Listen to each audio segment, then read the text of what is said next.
Next step is to log the period. It's also too simple to input the wrong date, especially when January arrives and you need to type 2022 rather than 2021. I have encountered errors before when someone typed in 2009 instead of 2019, causing your accounts to be completely out of sync.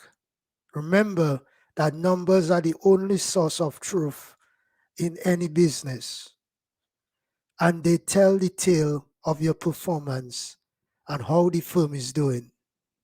You won't have a strong handle on how your business is working if you keep changing things after the fact.